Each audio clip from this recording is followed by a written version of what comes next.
بسم الله الرحمن الرحيم. ألف لام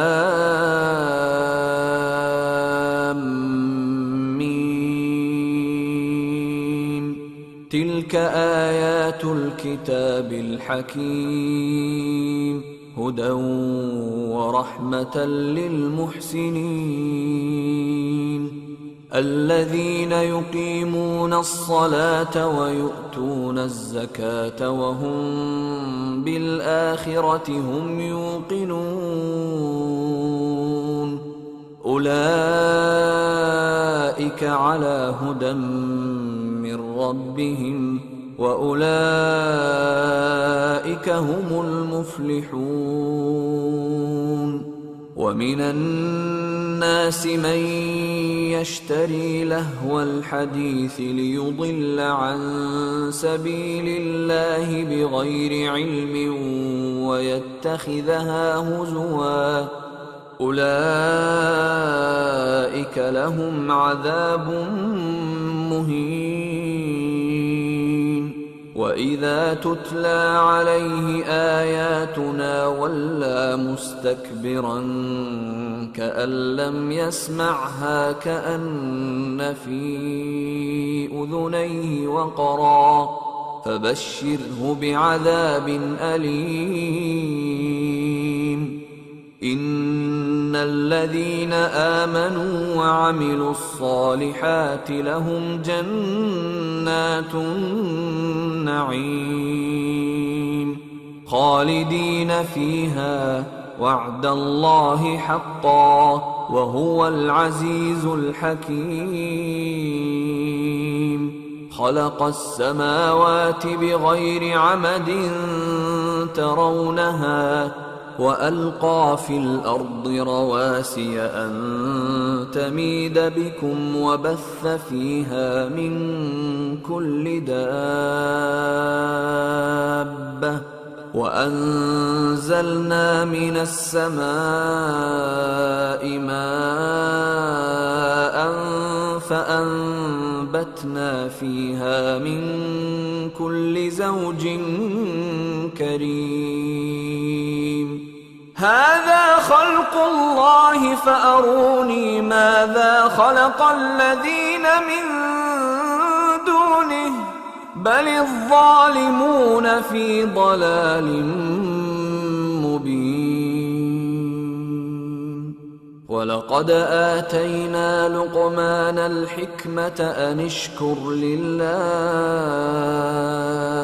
ومن يشكر فإنما يشكر لنفسه، ومن كفر فإن الله غني حميد. وإذ قال لقمان لابنه وهو يعظه يا بني لا تشرك بالله إن الشرك لظلم عظيم. ووصينا الإنسان بوالديه حملته أمه وهنا على وهن وفصاله في عامين، حملته أمه وهنا على وهن وفصاله في عامين أن اشكر لي ولوالديك إلي المصير. وإن جاهداك على أن تشرك بي ما ليس لك به علم فلا تطعهما وصاحبهما في الدنيا معروفا، واتبع سبيل من أناب إلي، ثم إلي مرجعكم فأنبئكم بما كنتم تعملون. يا بني إنها إن تك مثقال حبة من خردل فتكن في صخرة فتكن في صخرة أو في السماوات أو في الأرض يأت بها الله إن الله لطيف خبير. يا بني أقم الصلاة وأمر بالمعروف وانه عن المنكر واصبر على ما أصابك إن ذلك من عزم الأمور. ولا تصعر خدك للناس ولا تمش في الأرض مرحا إن الله لا يحب كل مختال فخور. واقصد في مشيك واغضض من صوتك إن أنكر الأصوات لصوت الحمير. ألم تروا أن الله سخر لكم ما في السماوات وما في الأرض وأسبغ عليكم نعمه ظاهرة وباطنة ومن الناس من يجادل في الله بغير علم ولا هدى ولا كتاب منير. وإذا قيل لهم اتبعوا ما أنزل الله قالوا بل نتبع ما وجدنا عليه آباءنا أولو كان الشيطان يدعوهم إلى عذاب السعير. ومن يسلم وجهه إلى الله وهو محسن فقد استمسك بالعروة الوثقى وإلى الله عاقبة الأمور. ومن كفر فلا يحزنك كفره إلينا مرجعهم فننبئهم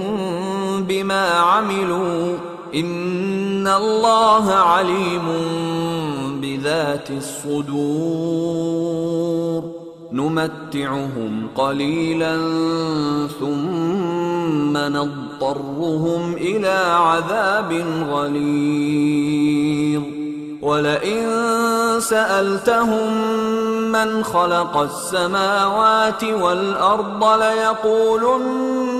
الله قل الحمد لله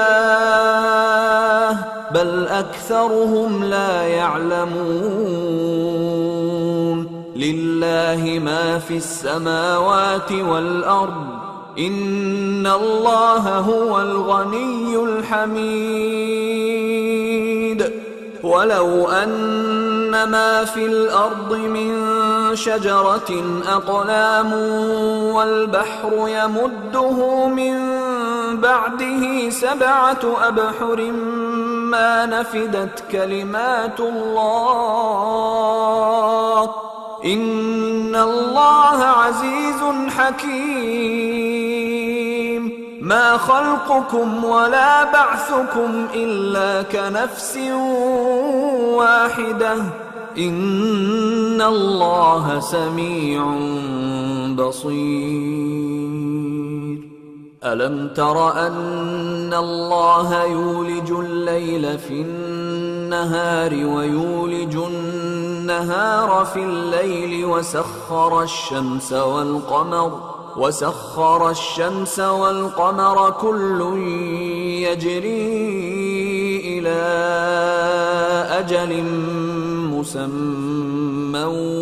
وأن الله بما تعملون خبير. ذلك بأن الله هو الحق وأن ما يدعون من دونه الباطل وأن الله هو العلي الكبير. ألم تر أن الفلك تجري في البحر بنعمة الله ليريكم من آياته إن في ذلك لآيات لكل صبار شكور وإذا غشيهم موج كالظلل دعوا الله مخلصين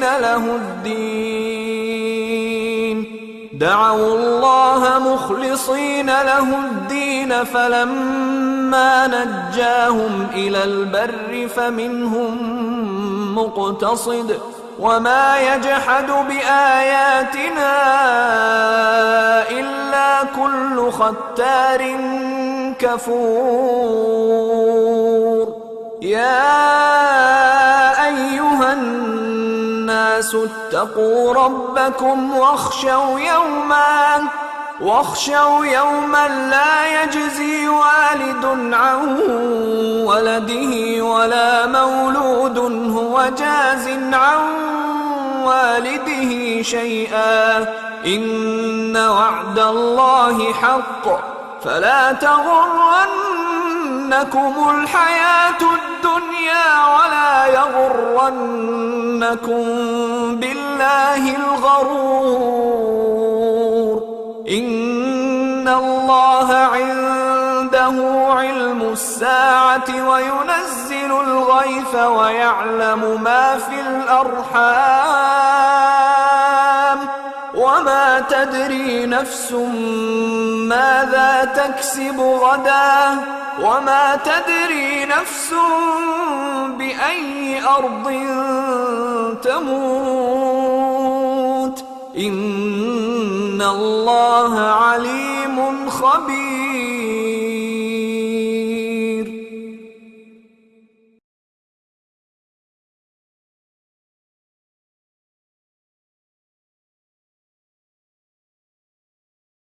بسم الله الرحمن الرحيم.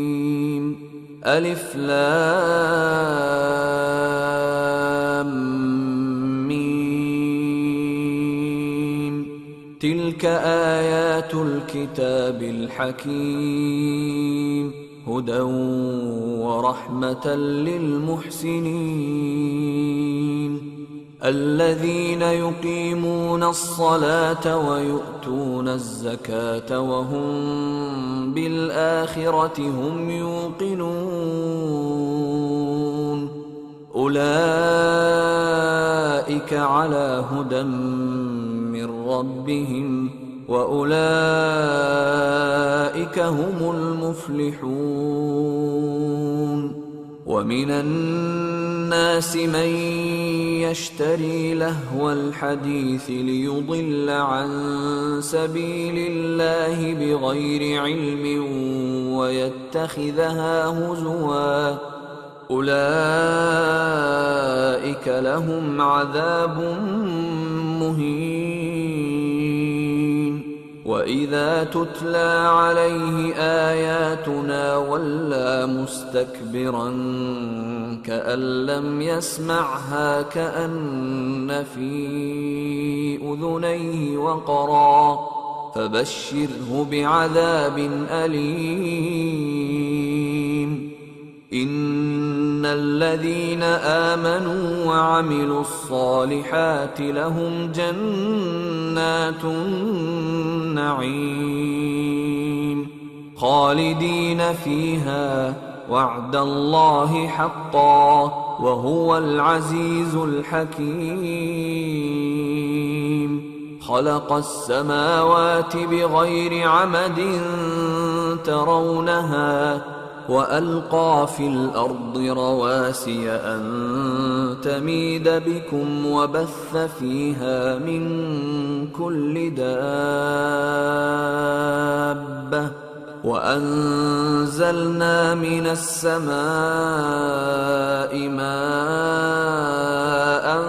فأنبتنا فيها من كل زوج كريم. هذا خلق الله فأروني ماذا خلق الذين من دونه بل الظالمون في ضلال مبين. ولقد آتينا لقمان الحكمة أن اشكر لله ومن يشكر فإنما يشكر لنفسه ومن كفر فإن الله غني حميد. وإذ قال لقمان لابنه وهو يعظه يا بني لا تشرك بالله إن الشرك لظلم عظيم. ووصينا الإنسان بوالديه حملته أمه وهنا على وهن وفصاله في عامين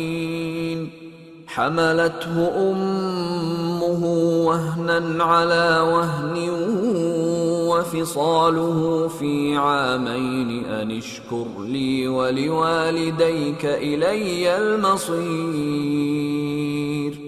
وإن جاهداك على أن تشرك بي ما ليس لك به علم فلا تطعهما وصاحبهما في الدنيا معروفا واتبع سبيل من أناب إلي ثم إلي مرجعكم فأنبئكم بما كنتم تعملون. يا بني إنها إن تك مثقال حبة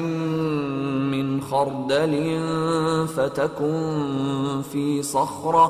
فتكن في صخرة أو في السماوات أو في الأرض يأت بها الله إن الله لطيف خبير. يا بني أقم الصلاة وأمر بالمعروف وانه عن المنكر واصبر على ما أصابك إن ذلك من عزم الأمور. ولا تصعر خدك للناس ولا تمش في الأرض مرحا إن الله لا يحب كل مختال فخور. واقصد في مشيك واغضض من صوتك إن أنكر الأصوات لصوت الحمير. ألم تروا أن الله سخر لكم ما في السماوات وما في الأرض وأسبغ عليكم نعمه ظاهرة وباطنة ومن الناس من يجادل في الله بغير علم ولا هدى ولا كتاب منير. وإذا قيل لهم اتبعوا ما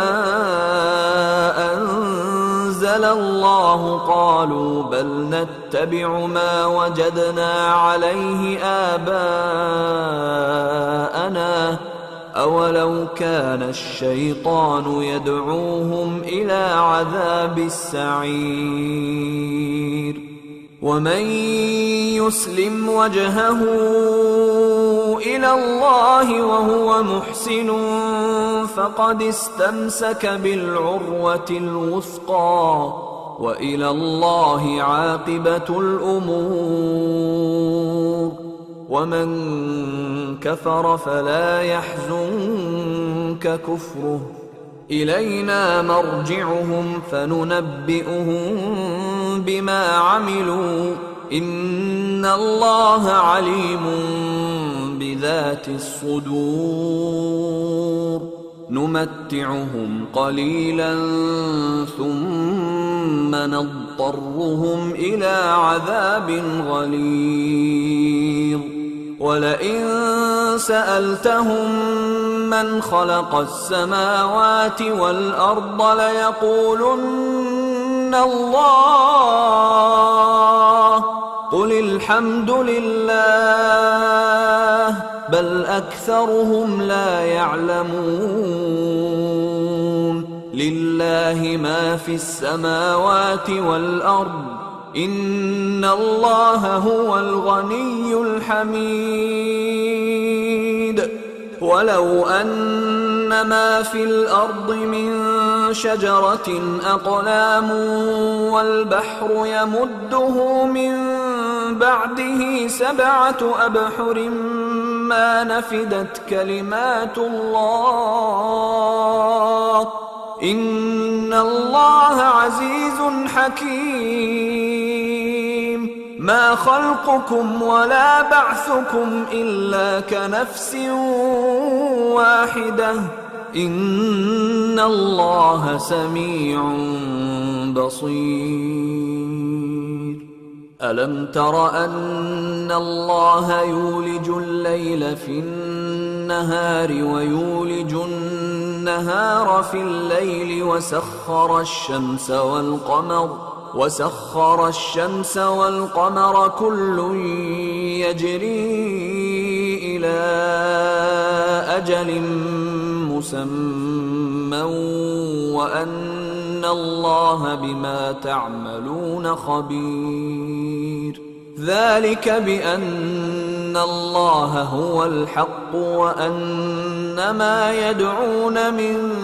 دونه الباطل وأن الله هو العلي الكبير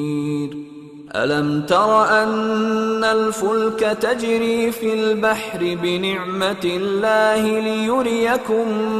من آياته إن في ذلك لآيات لكل صبار شكور وإذا غشيهم موج كالظلل دعوا الله مخلصين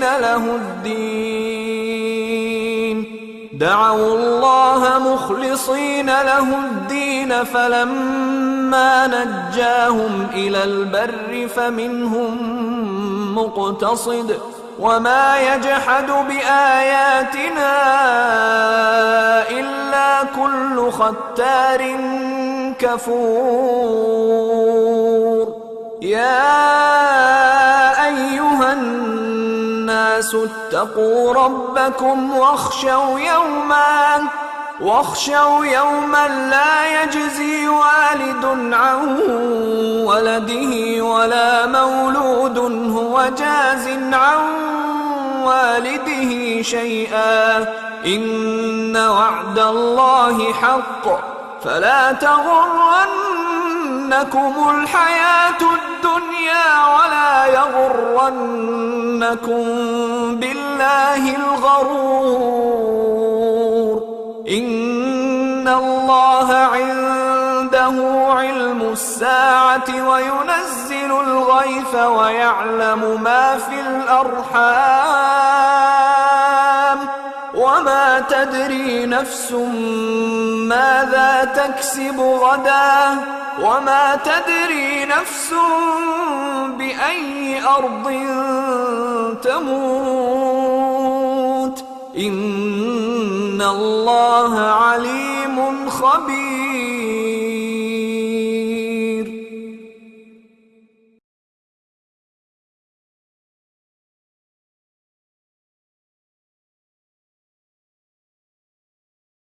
بسم الله الرحمن الرحيم.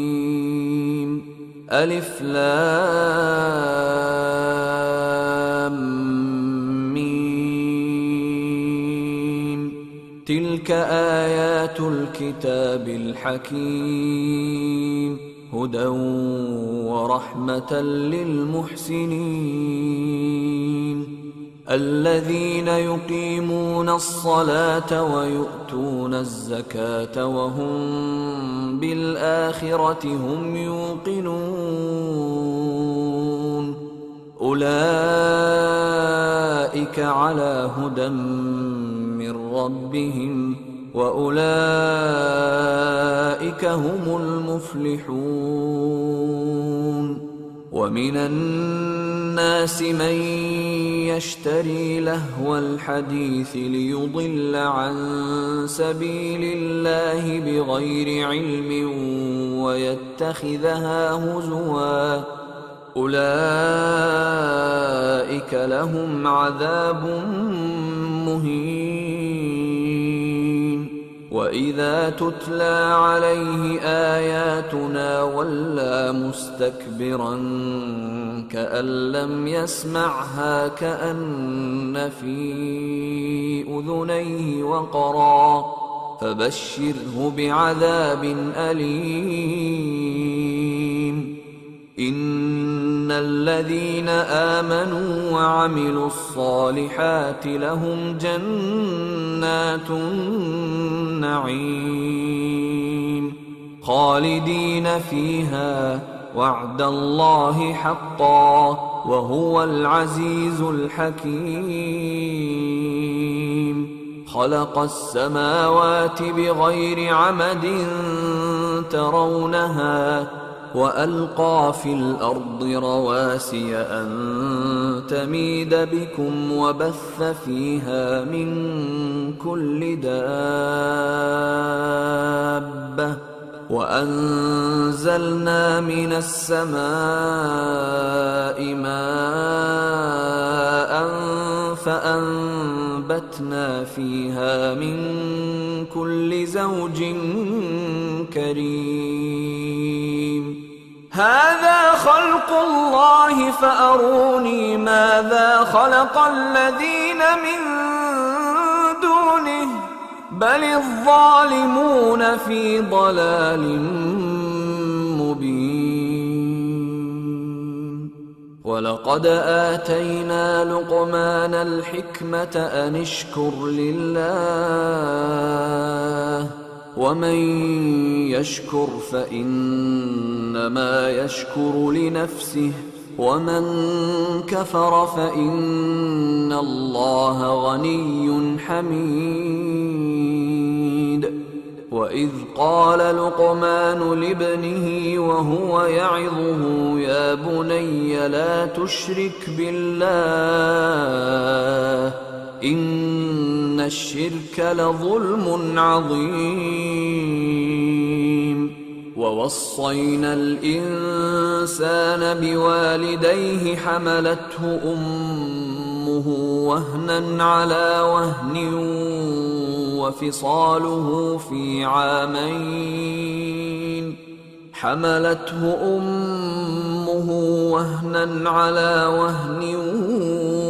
وفصاله في عامين أن اشكر لي ولوالديك إلي المصير وإن جاهداك على أن تشرك بي ما ليس لك به علم فلا تطعهما وصاحبهما في الدنيا معروفا واتبع سبيل من أناب إلي ثم إلي مرجعكم فأنبئكم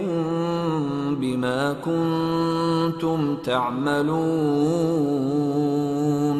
يا بني إنها إن تك مثقال حبة من خردل فتكن في صخرة أو في السماوات أو في الأرض يأت بها الله إن الله لطيف خبير يا بني أقم الصلاة وأمر بالمعروف وانه عن المنكر واصبر على ما أصابك إن ذلك من عزم الأمور. ولا تصعر خدك للناس ولا تمش في الأرض مرحا إن الله لا يحب كل مختال فخور. واقصد في مشيك واغضض من صوتك إن أنكر الأصوات لصوت الحمير. ألم تروا أن الله سخر لكم ما في السماوات وما في الأرض وأسبغ عليكم نعمه ظاهرة وباطنة ومن الناس من يجادل في الله بغير علم ولا هدى ولا كتاب منير. وإذا قيل لهم اتبعوا ما أنزل الله قالوا بل نتبع ما وجدنا عليه آباءنا أولو كان الشيطان يدعوهم إلى عذاب السعير. ومن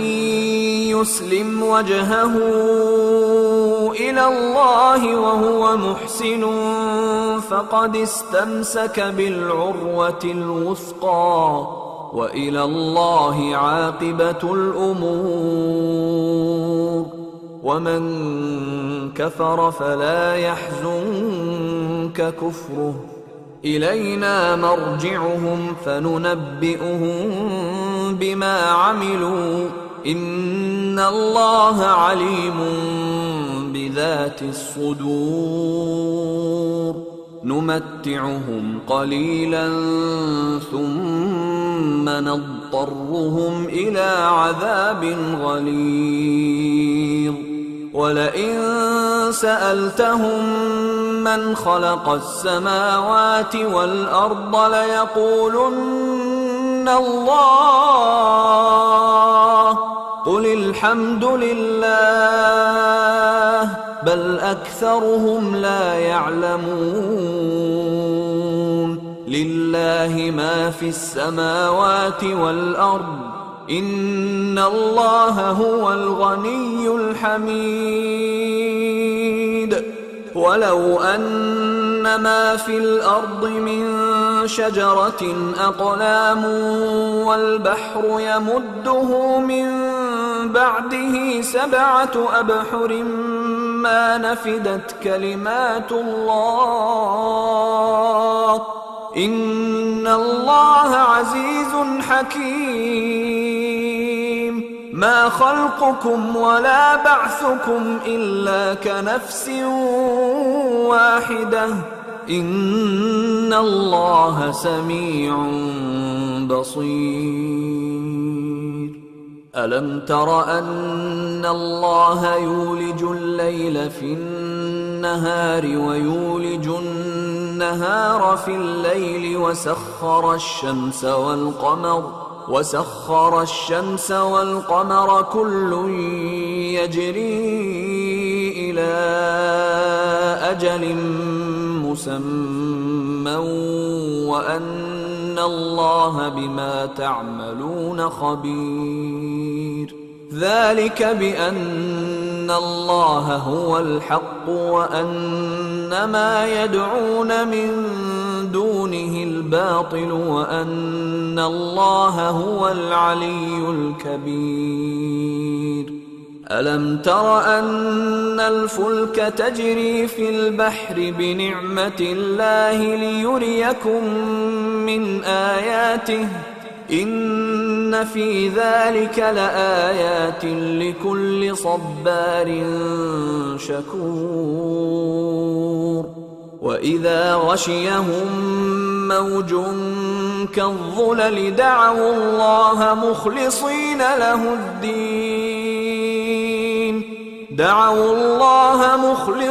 له الدين فلما فلما نجاهم إلى البر فمنهم مقتصد وما يجحد بآياتنا إلا كل ختار كفور. يا أيها الناس اتقوا ربكم واخشوا يوما لا يجزي والد عن ولده ولا مولود هو جاز عن والده شيئا إن وعد الله حق فلا تغرنكم الحياة الدنيا ولا يغرنكم بالله الغرور. إن الله عنده علم الساعة وينزل الغيث ويعلم ما في الأرحام وما تدري نفس ماذا تكسب غدا وما تدري نفس بأي أرض تموت إن الله عليم خبير.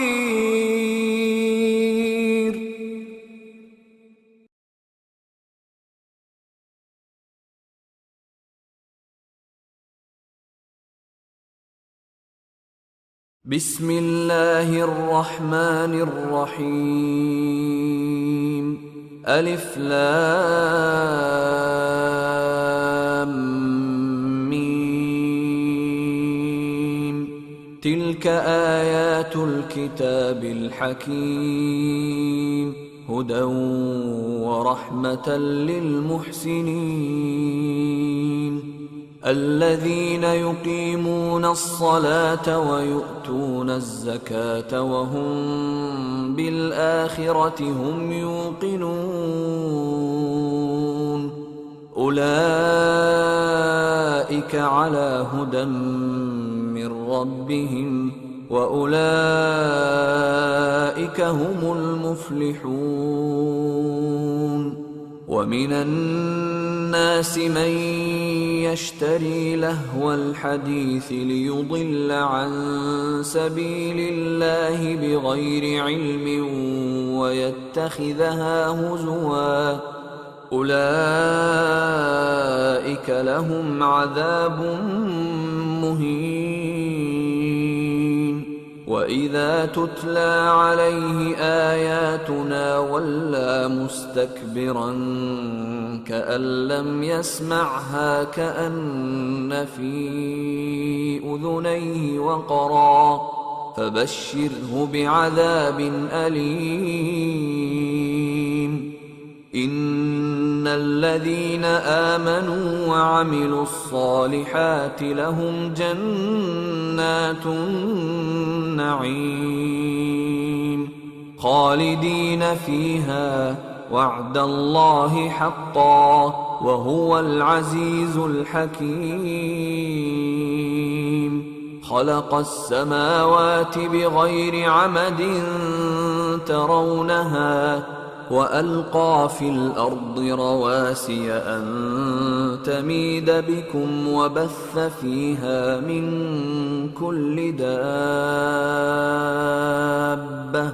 وأنزلنا من السماء ماء فأنبتنا فيها من كل زوج كريم. هذا خلق الله فأروني ماذا خلق الذين من دونه بل الظالمون في ضلال مبين. ولقد آتينا لقمان الحكمة أن اشكر لله ومن يشكر فإنما يشكر لنفسه ومن كفر فإن الله غني حميد. وإذ قال لقمان لابنه وهو يعظه يا بني لا تشرك بالله إن الشرك لظلم عظيم ووصينا الإنسان بوالديه حملته أمه وهنا على وهن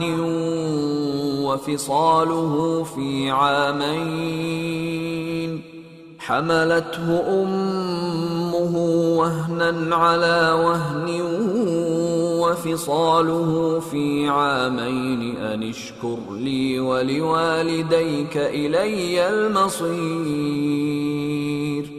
وإن جاهداك على أن تشرك بي ما ليس لك به علم فلا تطعهما وصاحبهما في الدنيا معروفا واتبع سبيل من أناب إلي ثم إلي مرجعكم فأنبئكم بما كنتم تعملون يا بني إنها إن تك مثقال حبة من خردل فتكن في صخرة أو في السماوات أو في الأرض يأت بها الله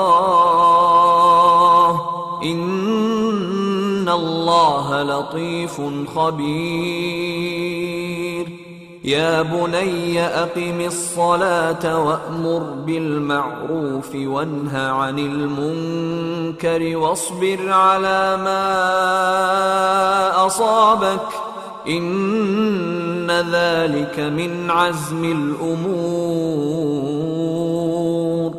ولا تصعر خدك للناس ولا تمش في الأرض مرحا إن الله لا يحب كل مختال فخور واقصد في مشيك واغضض من صوتك إن أنكر الأصوات لصوت الحمير ألم تروا أن الله سخر لكم ما في السماوات وما في الأرض وأسبغ عليكم نعمه ظاهرة وباطنة ومن الناس من يجادل في الله بغير علم ولا هدى ولا كتاب منير وإذا قيل لهم اتبعوا ما أنزل الله قالوا بل نتبع ما وجدنا عليه آباءنا أولو كان الشيطان يدعوهم إلى عذاب السعير ومن يسلم وجهه إلى الله وهو محسن فقد استمسك بالعروة الوثقى وإلى الله عاقبة الأمور ومن كفر فلا يحزنك كفره إلينا مرجعهم فننبئهم بما عملوا إن الله عليم بذات الصدور نمتعهم قليلا ثم نضطرهم إلى عذاب غليظ ولئن سألتهم من خلق السماوات والأرض ليقولن الله قل الحمد لله بل أكثرهم لا يعلمون لله ما في السماوات والأرض إن الله هو الغني الحميد. ولو أن ما في الأرض من شجرة أقلام والبحر يمده من بعده 7 أبحر ما نفدت كلمات الله إن الله عزيز حكيم. ما خلقكم ولا بعثكم إلا كنفس واحدة إن الله سميع بصير.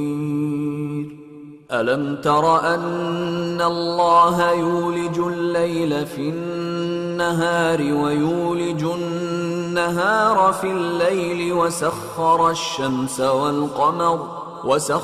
الشمس والقمر كل يجري إلى أجل مسمى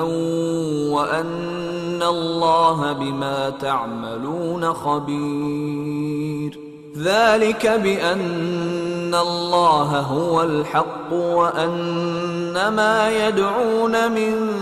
دونه الباطل وأن الله هو العلي الكبير. ألم تر أن الفلك تجري في البحر بنعمة الله ليريكم من آياته إن في ذلك لآيات لكل صبار شكور. وإذا غشيهم موج كالظلل دعوا الله مخلصين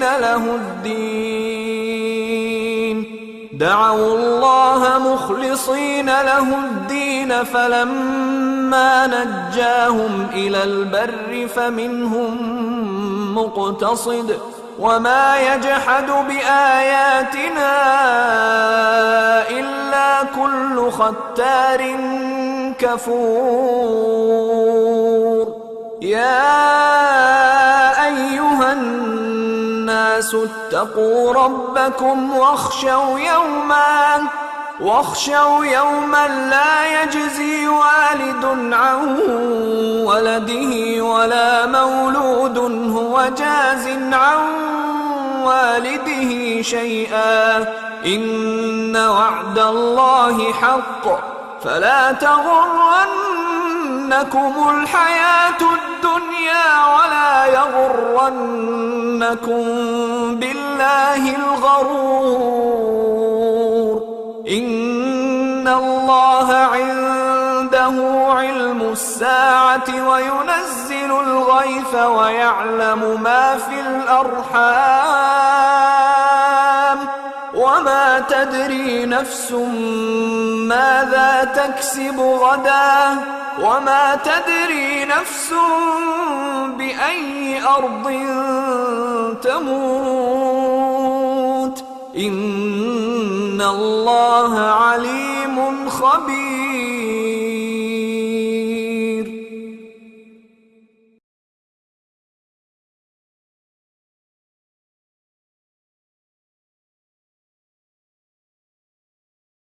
بسم الله الرحمن الرحيم. ألف لام ميم. تلك آيات الكتاب الحكيم هدى ورحمة للمحسنين الذين يقيمون الصلاة ويؤتون الزكاة وهم بالآخرة هم يوقنون أولئك على هدى من ربهم وأولئك هم المفلحون. ومن الناس من يشتري لهو الحديث ليضل عن سبيل الله بغير علم ويتخذها هزوا أولئك أولئك لهم عذاب مهين. وإذا تتلى عليه آياتنا ولى مستكبرا كأن لم يسمعها كأن في أذنيه وقرا فبشره بعذاب أليم.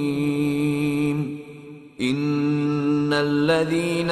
آمنوا وعملوا الصالحات لهم جنات النعيم خالدين فيها وعد الله حقا وهو العزيز الحكيم.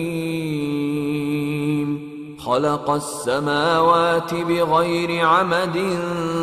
ترونها وألقى في الأرض رواسي أن تميد بكم وبث فيها من كل دابة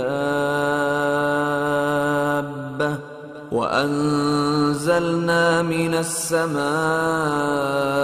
ماء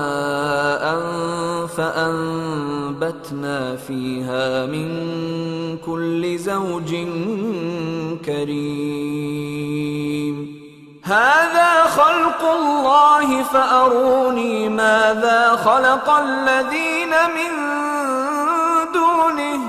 بل الظالمون في ضلال مبين. ولقد آتينا لقمان الحكمة أن اشكر لله ومن يشكر فإنما يشكر لنفسه ومن كفر فإن الله غني حميد. وإذ قال لقمان لابنه وهو يعظه يا بني لا تشرك بالله إن الشرك لظلم عظيم. ووصينا الإنسان بوالديه حملته أمه وهنا على وهن وفصاله في عامين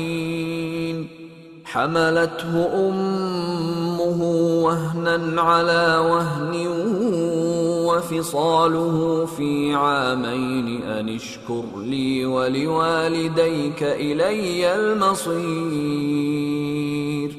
وإن جاهداك على أن تشرك بي ما ليس لك به علم فلا تطعهما وصاحبهما في الدنيا معروفا واتبع سبيل من أناب إلي ثم إلي مرجعكم فأنبئكم بما كنتم تعملون. يا بني إنها إن تك مثقال حبة من خردل فتكن في صخرة أو في السماوات أو في الأرض يأت بها الله إن الله لطيف خبير. يا بني أقم الصلاة وأمر بالمعروف وانه عن المنكر واصبر على ما أصابك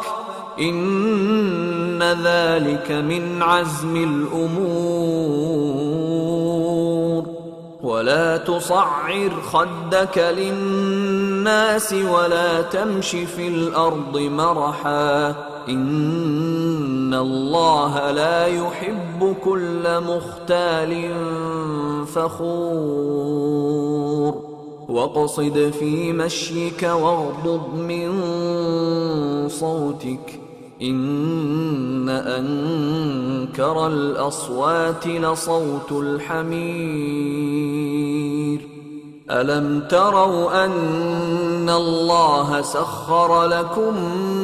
ما في السماوات وما في الأرض وأسبغ عليكم نعمه ظاهرة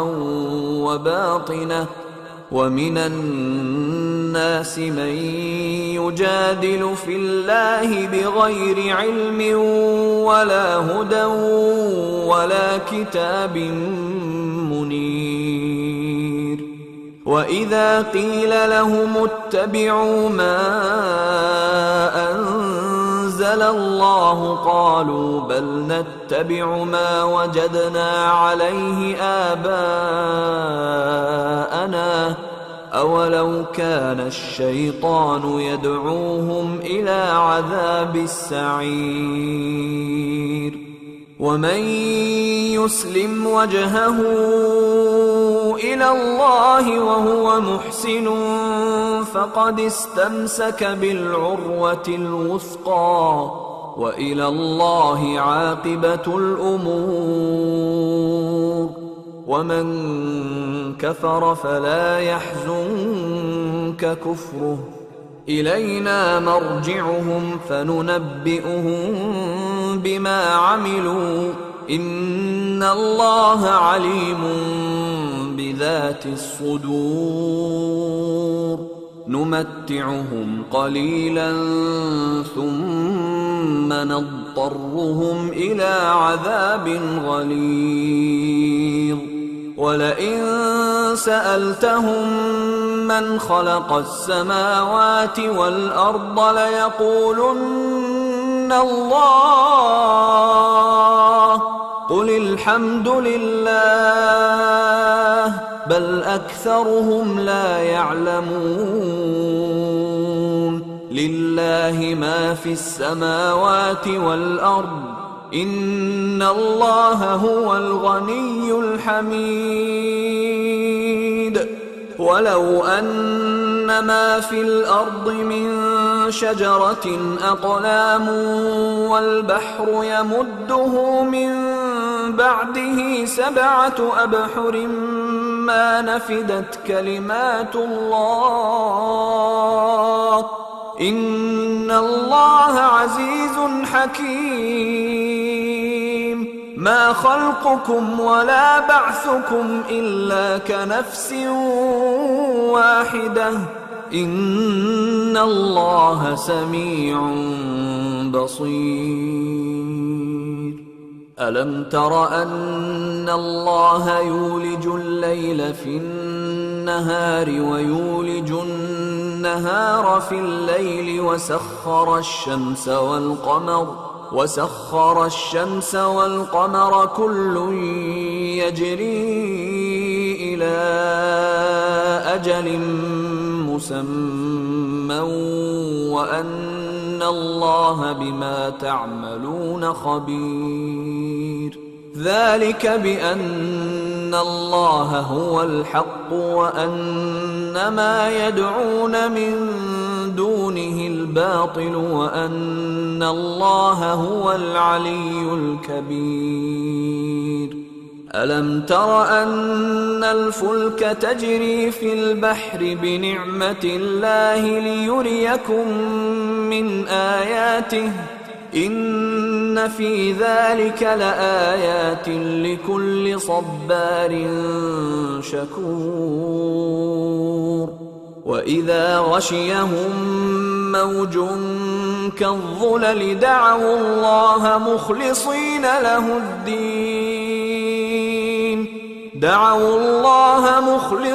له الدين فلما نجاهم إلى البر فمنهم مقتصد وما يجحد بآياتنا إلا كل ختار كفور يا أيها الناس اتقوا ربكم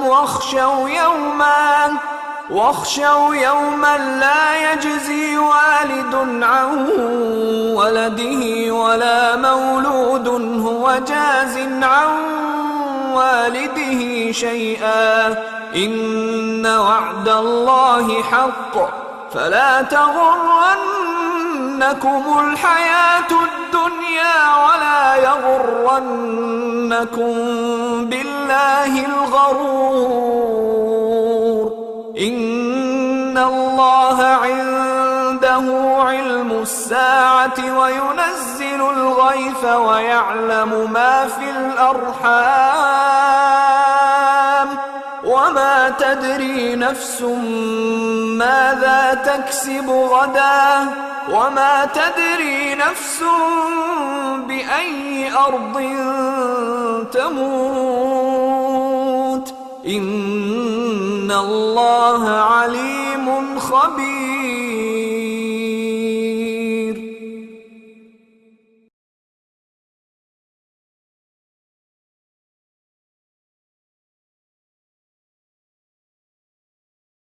بسم الله الرحمن الرحيم. ألف لام ميم. تلك آيات الكتاب الحكيم هدى ورحمة للمحسنين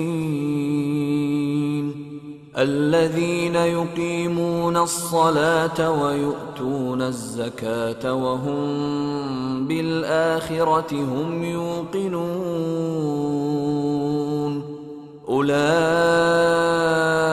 على هدى من ربهم وأولئك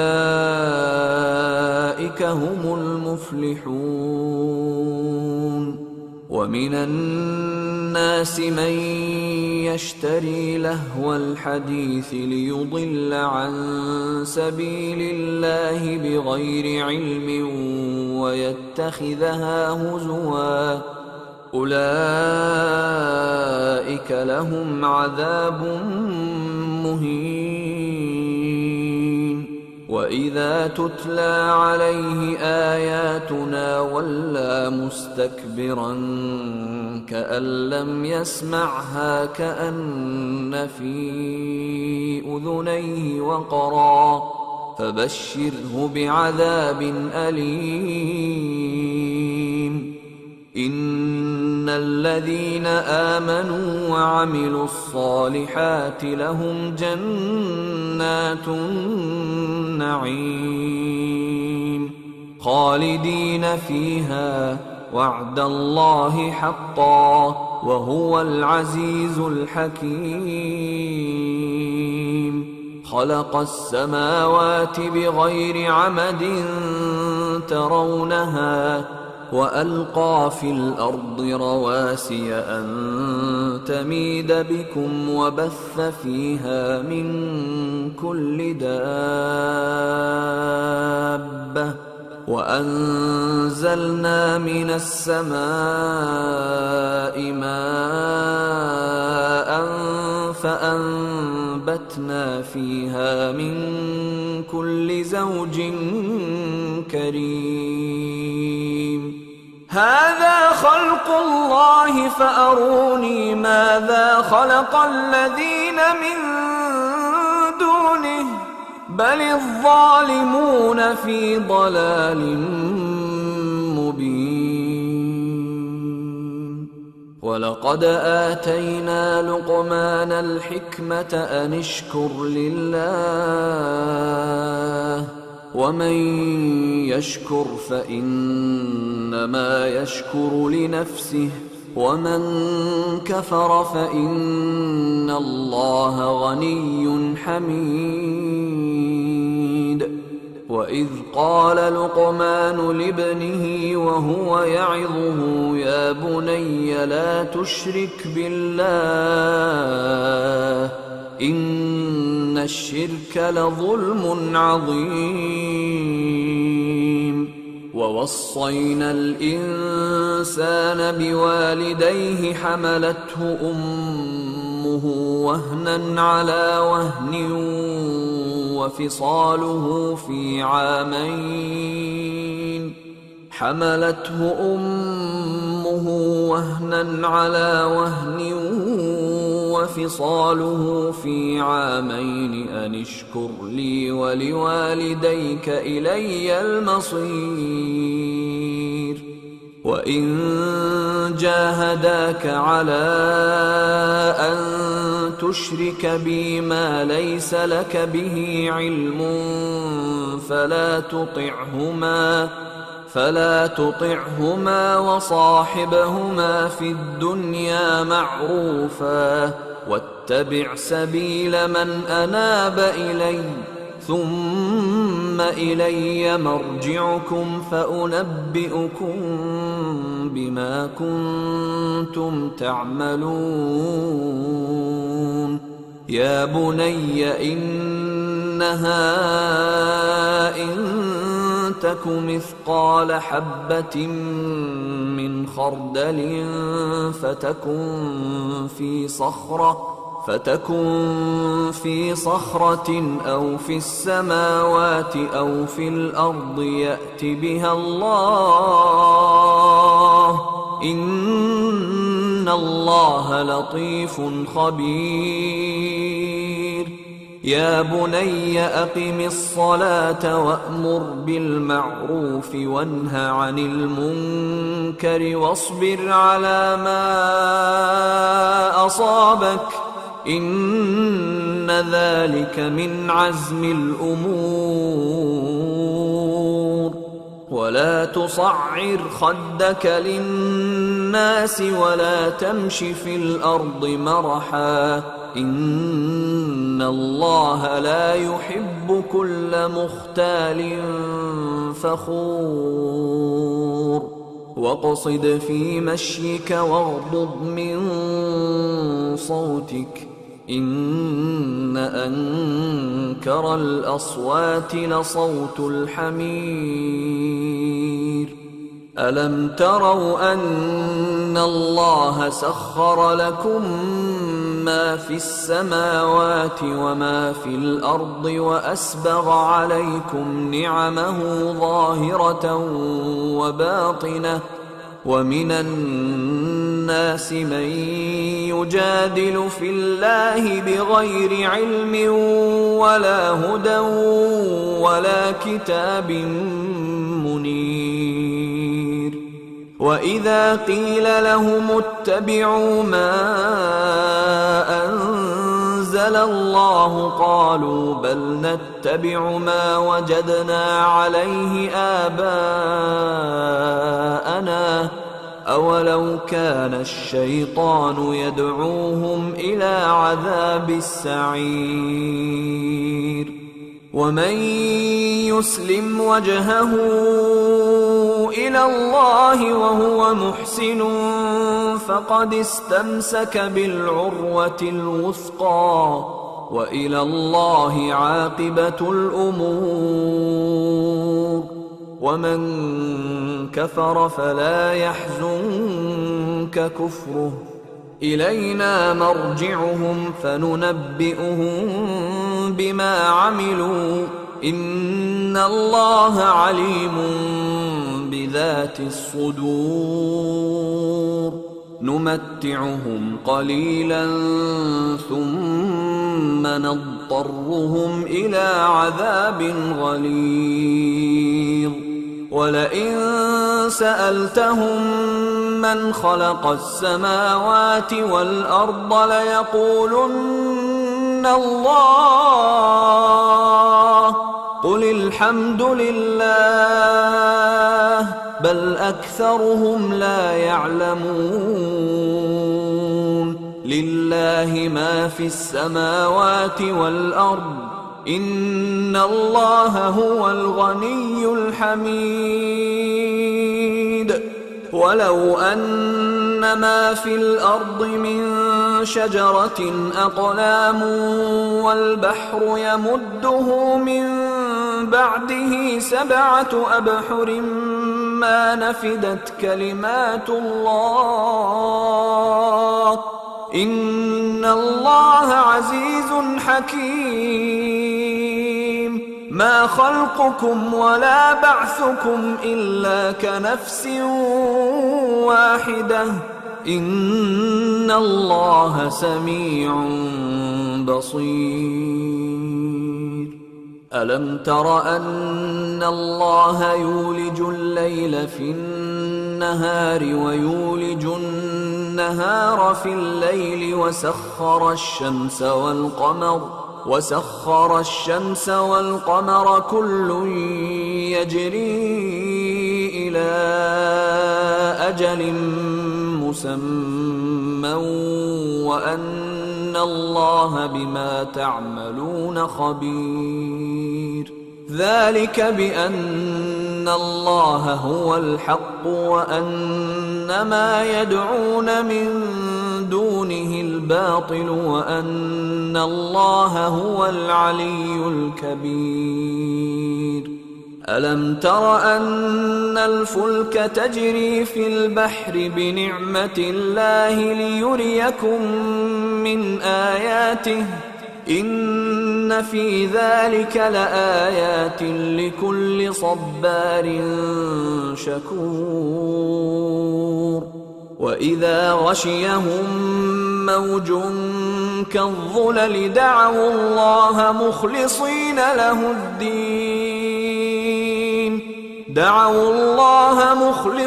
له الدين فلما نجاهم إلى البر فمنهم مقتصد وما يجحد بآياتنا إلا كل ختار كفور. يا أيها الناس اتقوا ربكم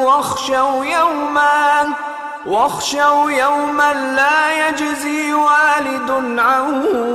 ولده ولا مولود هو جاز عن والده شيئا إن وعد الله حق فلا تغرنكم الحياة الدنيا ولا يغرنكم بالله الغرور.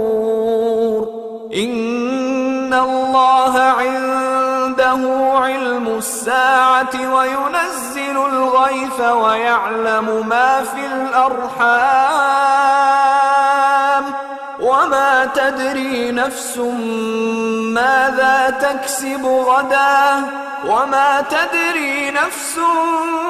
بأي أرض تموت إن الله عليم خبير.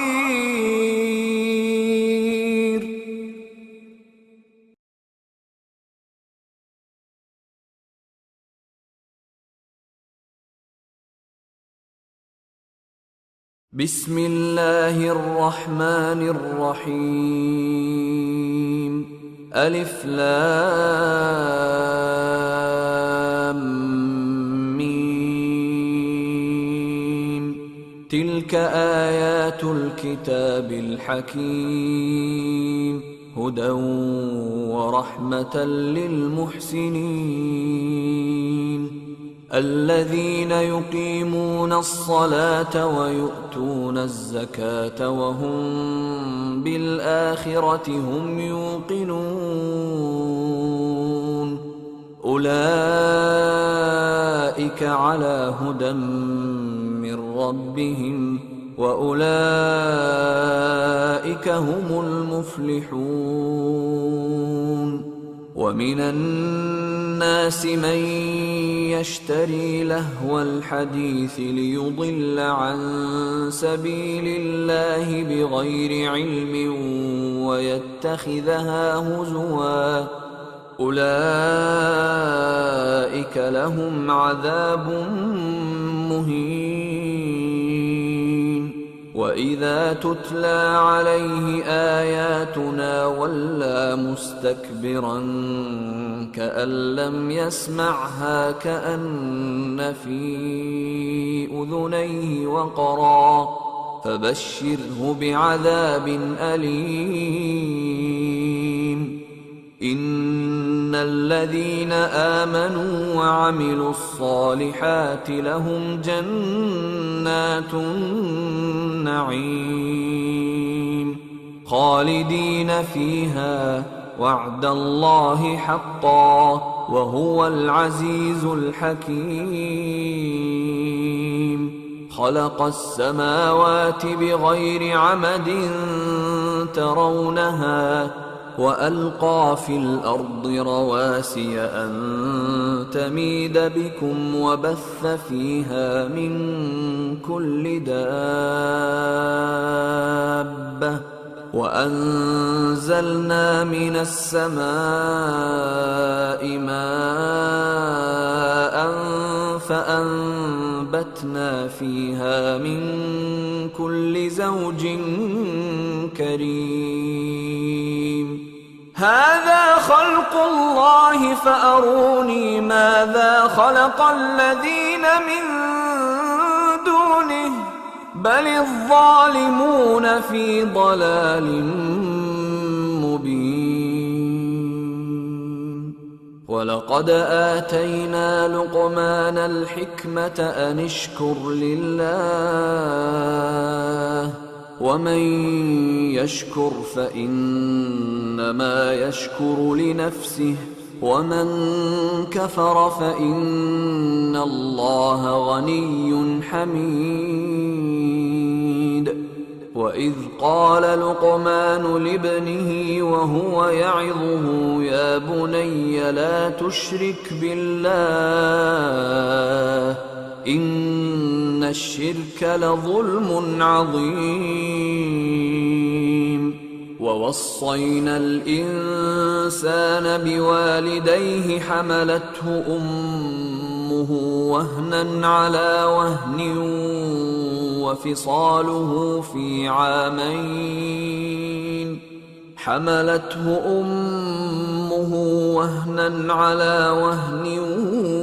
وفصاله في عامين أن اشكر لي ولوالديك إلي المصير.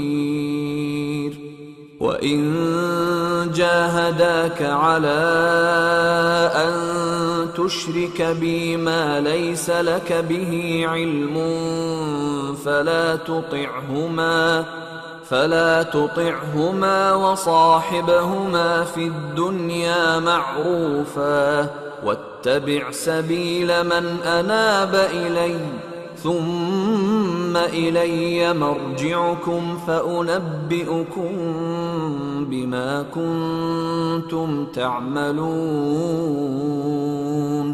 يا بني إنها إن تك مثقال حبة من خردل فتكن في صخرة أو في السماوات أو في الأرض يأت بها الله إن الله لطيف خبير.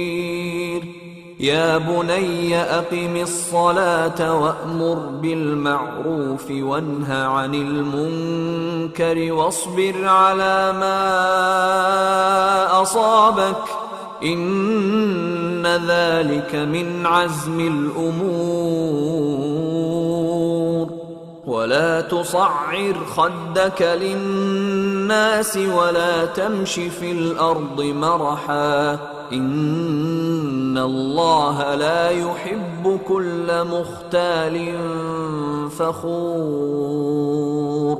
واقصد في مشيك واغضض من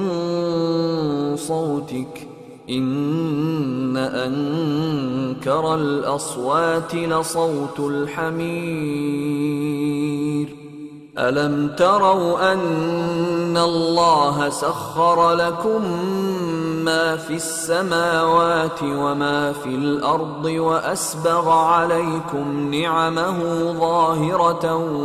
وباطنة ومن الناس من يجادل في الله بغير علم ولا هدى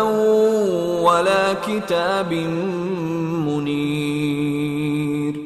وإذا قيل لهم اتبعوا ما أنزل أنزل الله قالوا بل نتبع ما وجدنا عليه آباءنا أولو كان الشيطان يدعوهم إلى عذاب السعير ومن يسلم وجهه إلى الله وهو محسن فقد استمسك بالعروة الوثقى وإلى الله عاقبة الأمور ومن كفر فلا يحزنك كفره إلينا مرجعهم فننبئهم بما عملوا إن الله عليم بذات الصدور نمتعهم قليلا ثم نضطرهم إلى عذاب غليظ ولئن سألتهم من خلق السماوات والأرض ليقولن الله قل الحمد لله بل أكثرهم لا يعلمون لله ما في السماوات والأرض إن الله هو الغني الحميد ولو أن ما في الأرض من شجرة أقلام والبحر يمده من بعده 7 أبحر ما نفدت كلمات الله إن الله عزيز حكيم ما خلقكم ولا بعثكم إلا كنفس واحدة إن الله سميع بصير ألم تر أن الله يولج الليل في النهار ويولج النهار في الليل وسخر الشمس والقمر كل يجري إلى أجل مسمى وأن الله بما تعملون خبير ذلك بأن الله هو الحق وأن ما يدعون من دونه الباطل وأن الله هو العلي الكبير ألم تر أن الفلك تجري في البحر بنعمة الله ليريكم من آياته إن في ذلك لآيات لكل صبار شكور وإذا غشيهم موج كالظلل دعوا الله مخلصين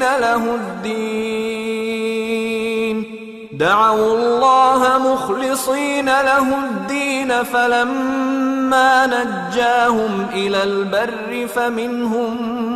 مقتصد وما يجحد بآياتنا إلا كل ختار كفور يا أيها الناس اتقوا ربكم واخشوا يوما لا يجزي والد عن ولده ولا مولود هو جاز عن والده شيئا إن وعد الله حق فلا تغرنكم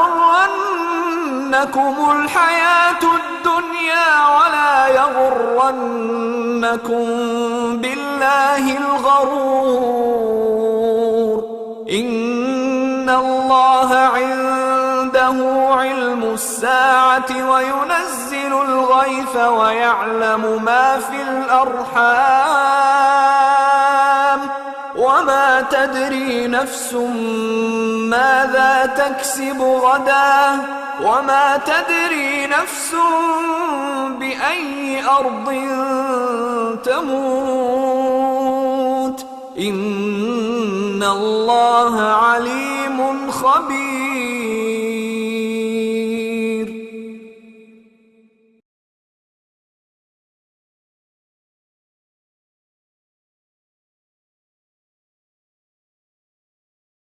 بسم الله الرحمن الرحيم. ألف لام ميم. تلك آيات الكتاب الحكيم هدى ورحمة للمحسنين الذين يقيمون الصلاة ويؤتون الزكاة وهم بالآخرة هم يوقنون أولئك على هدى من ربهم وأولئك هم المفلحون. ومن الناس من يشتري لهو الحديث ليضل عن سبيل الله بغير علم ويتخذها هزوا أولئك لهم عذاب مهين. وإذا تتلى عليه آياتنا ولى مستكبرا كأن لم يسمعها كأن في أذنيه وقرا فبشره بعذاب أليم. إن الذين آمنوا وعملوا الصالحات لهم جنات النعيم خالدين فيها وعد الله حقا وهو العزيز الحكيم. خلق السماوات بغير عمد ترونها وألقى في الأرض رواسي أن تميد بكم وبث فيها من كل دابة وأنزلنا من السماء ماء فأنبتنا فيها من كل زوج كريم.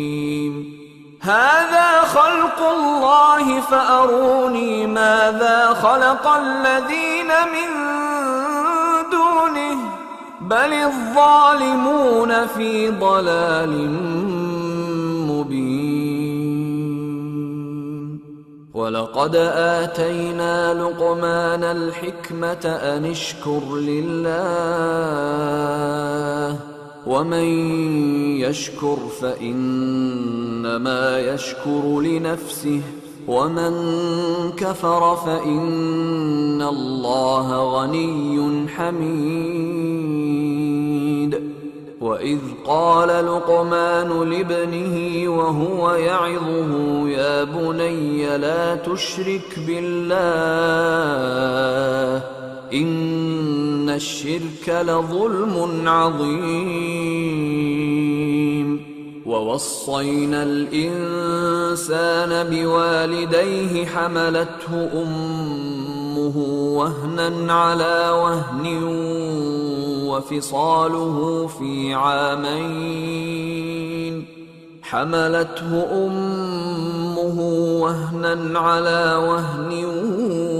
وفصاله في عامين أن اشكر لي ولوالديك إلي المصير. وإن جاهداك على أن تشرك بي ما ليس لك به علم فلا تطعهما وصاحبهما في الدنيا معروفا واتبع سبيل من أناب إلي ثم إلي مرجعكم فأنبئكم بما كنتم تعملون يا بني إنها إن تك مثقال حبة من خردل فتكن في صخرة أو في السماوات أو في الأرض يأت بها الله إن الله لطيف خبير يا بني أقم الصلاة وأمر بالمعروف وانه عن المنكر واصبر على ما أصابك إن ذلك من عزم الأمور ولا تصعر خدك للناس ولا تمش في الأرض مرحا إن الله لا يحب كل مختال فخور واقصد في مشيك واغضض من صوتك إن أنكر الأصوات لصوت الحمير ألم تروا أن الله سخر لكم ما في السماوات وما في الأرض وأسبغ عليكم نعمه ظاهرة وباطنة ومن الناس من يجادل في الله بغير علم ولا هدى ولا كتاب منير وإذا قيل لهم اتبعوا ما أنزل الله قالوا بل نتبع ما وجدنا عليه آباءنا أولو كان الشيطان يدعوهم إلى عذاب السعير ومن يسلم وجهه إلى الله وهو محسن فقد استمسك بالعروة الوثقى وإلى الله عاقبة الأمور ومن كفر فلا يحزنك كفره إلينا مرجعهم فننبئهم بما عملوا إن الله عليم بذات الصدور نمتعهم قليلا ثم نضطرهم إلى عذاب غليظ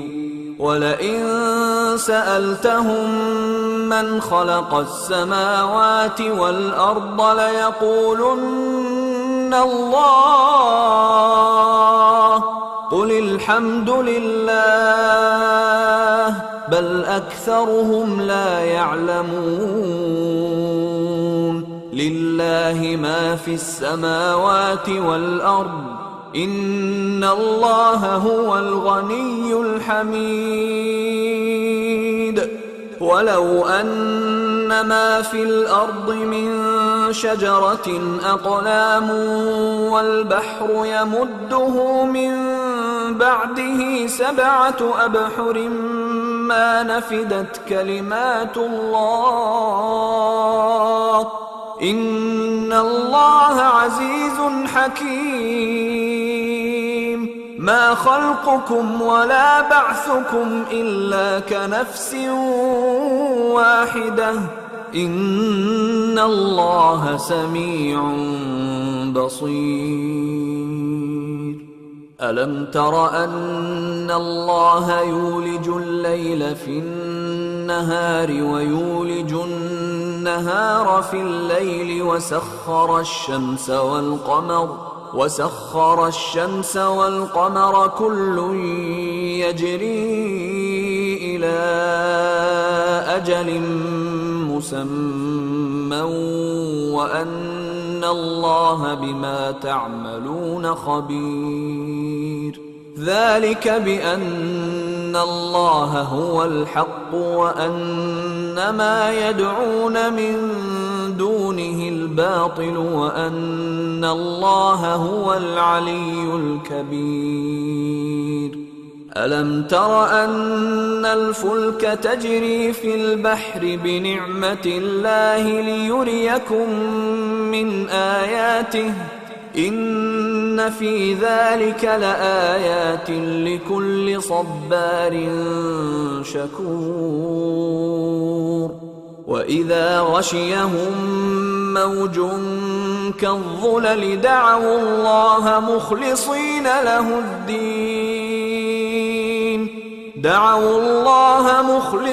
له الدين فلما نجاهم إلى البر فمنهم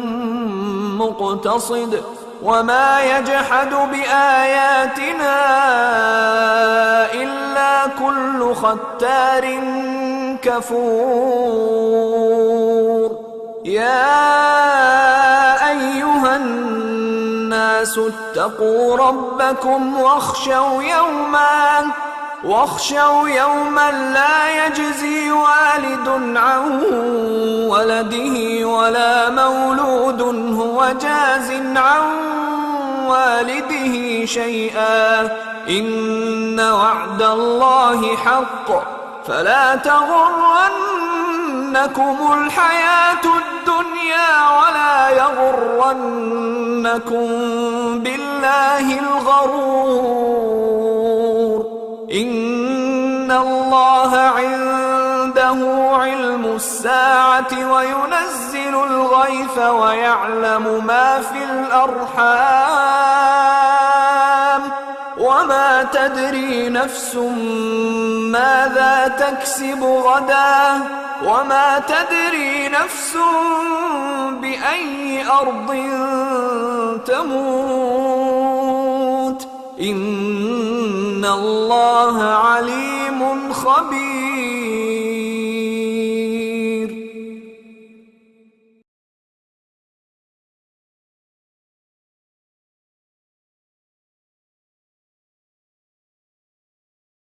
بسم الله الرحمن الرحيم.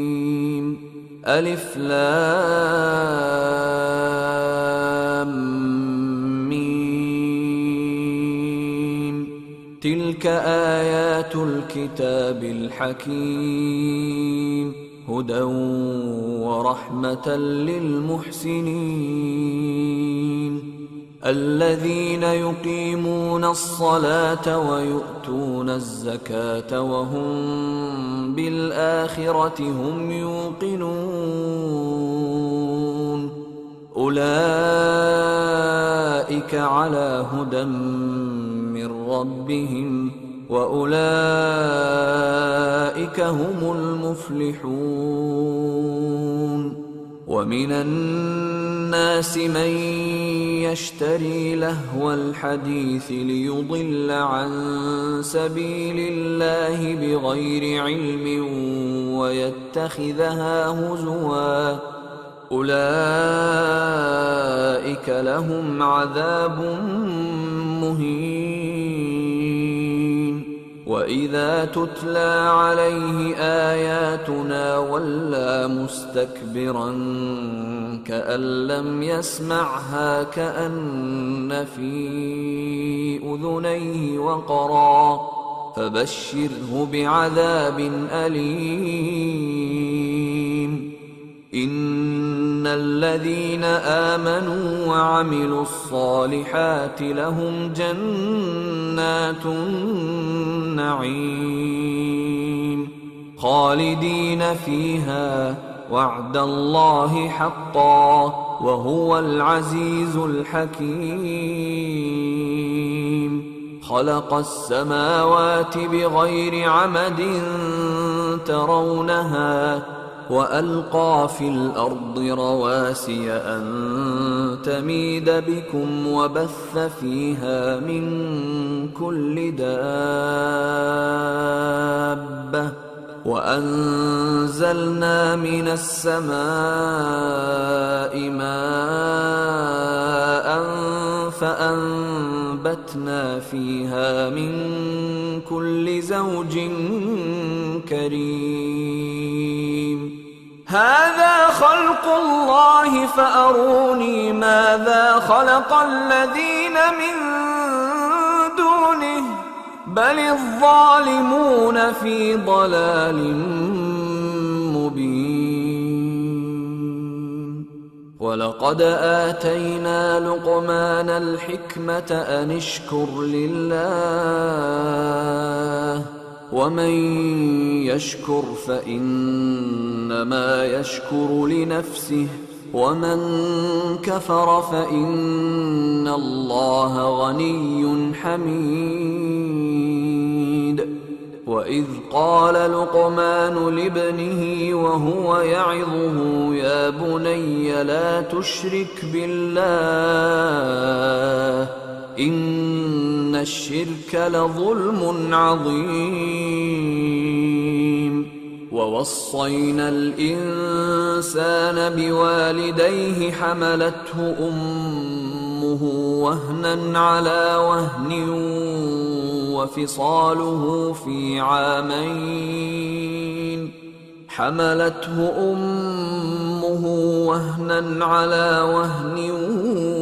وفصاله في عامين أن اشكر لي ولوالديك إلي المصير وإن جاهداك على أن تشرك بي ما ليس لك به علم فلا تطعهما وصاحبهما في الدنيا معروفا واتبع سبيل من أناب إلي ثم إلي مرجعكم فأنبئكم بما كنتم تعملون يا بني إنها إن تك مثقال حبة من خردل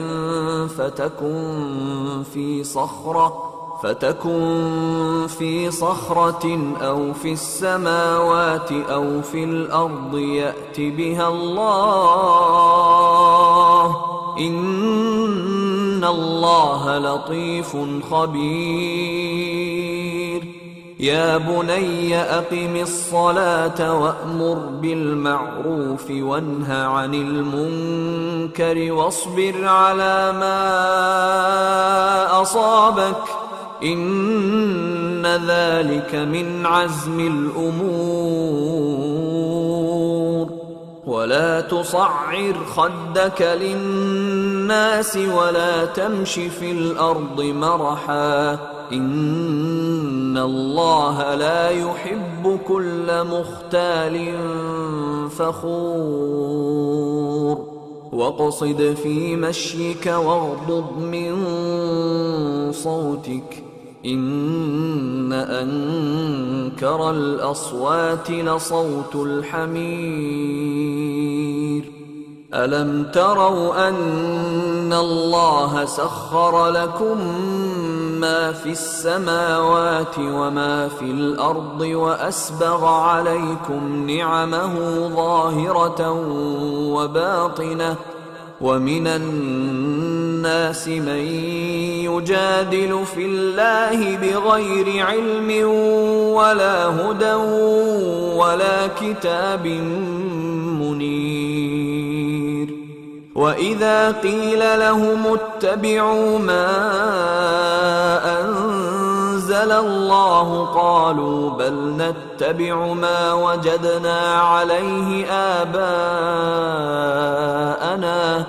أولو كان الشيطان يدعوهم إلى عذاب السعير ومن يسلم وجهه إلى الله وهو محسن فقد استمسك بالعروة الوثقى وإلى الله عاقبة الأمور ومن كفر فلا يحزنك كفره إلينا مرجعهم فننبئهم بما عملوا إن الله عليم بذات الصدور نمتعهم قليلا ثم نضطرهم إلى عذاب غليظ ولئن سألتهم من خلق السماوات والأرض ليقولن الله قل الحمد لله بل أكثرهم لا يعلمون لله ما في السماوات والأرض إن الله هو الغني الحميد ولو أن ما في الأرض من شجرة أقلام والبحر يمده من بعده 7 أبحر ما نفدت كلمات الله إن الله عزيز حكيم ما خلقكم ولا بعثكم إلا كنفس واحدة إن الله سميع بصير ألم تر أن الله يولج الليل في النهار ويولج النهار في الليل وسخر الشمس والقمر كل يجري إلى أجل مسمى وأن الله بما تعملون خبير ذلك بأن الله هو الحق وأن ما يدعون من دونه الباطل وأن الله هو العلي الكبير ألم تر أن الفلك تجري في البحر بنعمة الله ليريكم من آياته إن في ذلك لآيات لكل صبار شكور وإذا غشيهم موج كالظلل دعوا الله مخلصين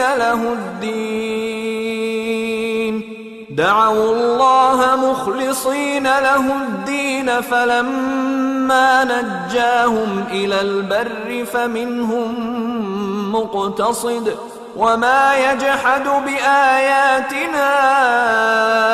إلا كل ختار كفور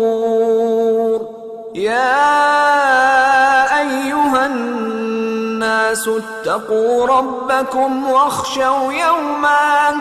واخشوا يوما لا يجزي والد عن ولده ولا مولود هو جاز عن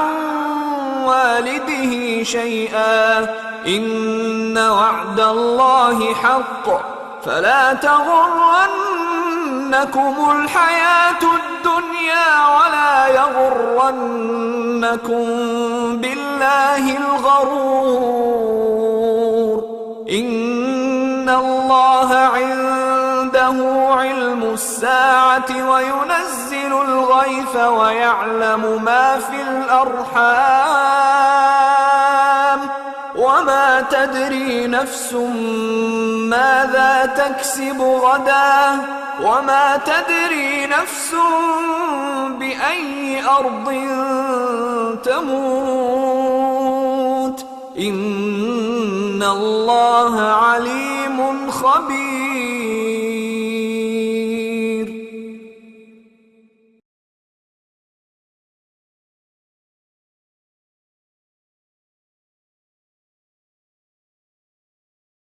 بسم الله الرحمن الرحيم ألف لام ميم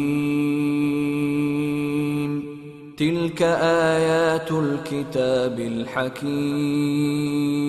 هدى ورحمة للمحسنين الذين يقيمون الصلاة ويؤتون الزكاة وهم بالآخرة هم يوقنون أولئك على هدى من ربهم وأولئك هم المفلحون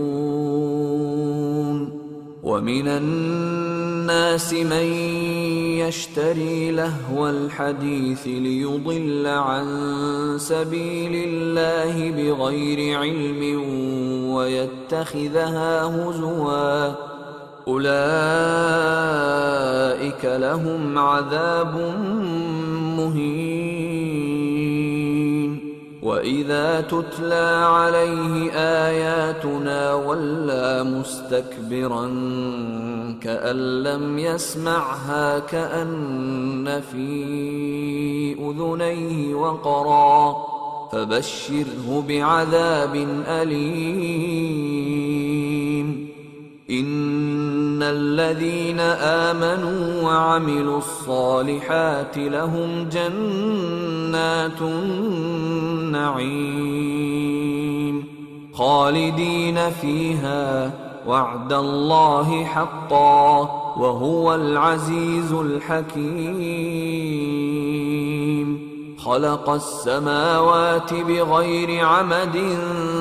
ترونها وألقى في الأرض رواسي أن تميد بكم وبث فيها من كل دابة وأنزلنا من السماء ماء فأنبتنا فيها من كل زوج كريم هذا خلق الله فأروني ماذا خلق الذين من دونه بل الظالمون في ضلال مبين ولقد آتينا لقمان الحكمة أن اشكر لله ومن يشكر فإنما يشكر لنفسه ومن كفر فإن الله غني حميد وإذ قال لقمان لابنه وهو يعظه يا بني لا تشرك بالله إن الشرك لظلم عظيم ووصينا الإنسان بوالديه حملته أمه وهنا على وهن وفصاله في عامين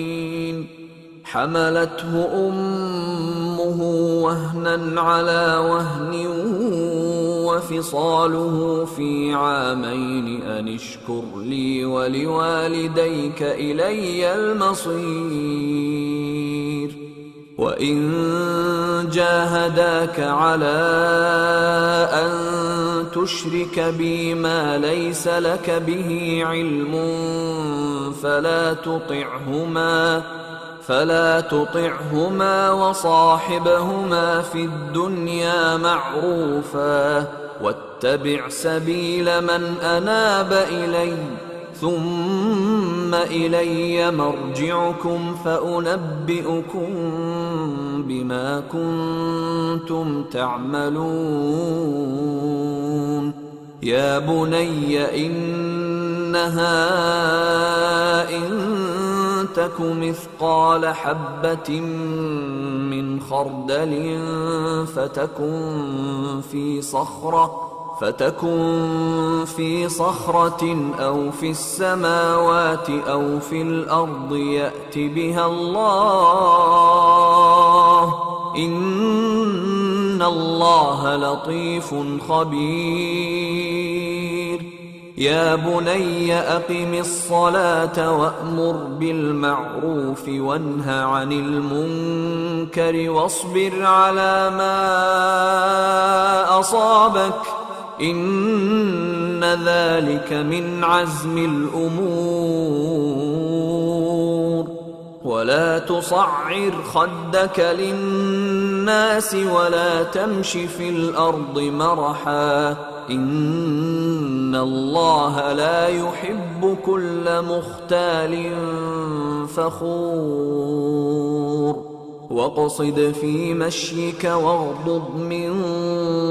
صوتك إن أنكر الأصوات لصوت الحمير ألم تروا أن الله سخر لكم ما في السماوات وما في الأرض وأسبغ عليكم نعمه ظاهرة وباطنة ومن الناس من يجادل في الله بغير علم ولا هدى ولا كتاب منير وإذا قيل لهم اتبعوا ما أنزل الله قالوا بل نتبع ما وجدنا عليه آباءنا أولو كان الشيطان يدعوهم إلى عذاب السعير ومن يسلم وجهه إلى الله وهو محسن فقد استمسك بالعروة الوثقى وإلى الله عاقبة الأمور ومن كفر فلا يحزنك كفره إلينا مرجعهم فننبئهم بما عملوا إن الله عليم بذات الصدور نمتعهم قليلا ثم نضطرهم إلى عذاب غليظ ولئن سألتهم من خلق السماوات والأرض ليقولن الله قل الحمد لله بل أكثرهم لا يعلمون لله ما في السماوات والأرض إن الله هو الغني الحميد ولو أن ما في الأرض من شجرة أقلام والبحر يمده من بعده 7 أبحر ما نفدت كلمات الله إن الله عزيز حكيم ما خلقكم ولا بعثكم إلا كنفس واحدة إن الله سميع بصير ألم تر أن الله يولج الليل في النهار ويولج النهار في الليل وسخر الشمس والقمر كل يجري إلى أجل مسمى وأن الله بما تعملون خبير ذلك بأن الله هو الحق وأن ما يدعون من دونه الباطل وأن الله هو العلي الكبير ألم تر أن الفلك تجري في البحر بنعمة الله ليريكم من آياته إن في ذلك لآيات لكل صبار شكور وإذا غشيهم موج كالظلل دعوا الله مخلصين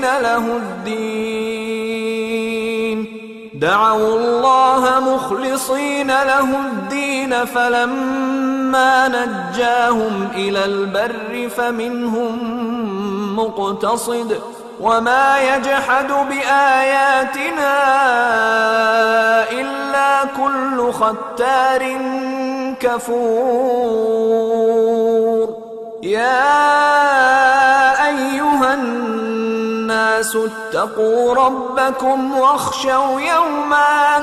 واخشوا يوما لا يجزي والد عن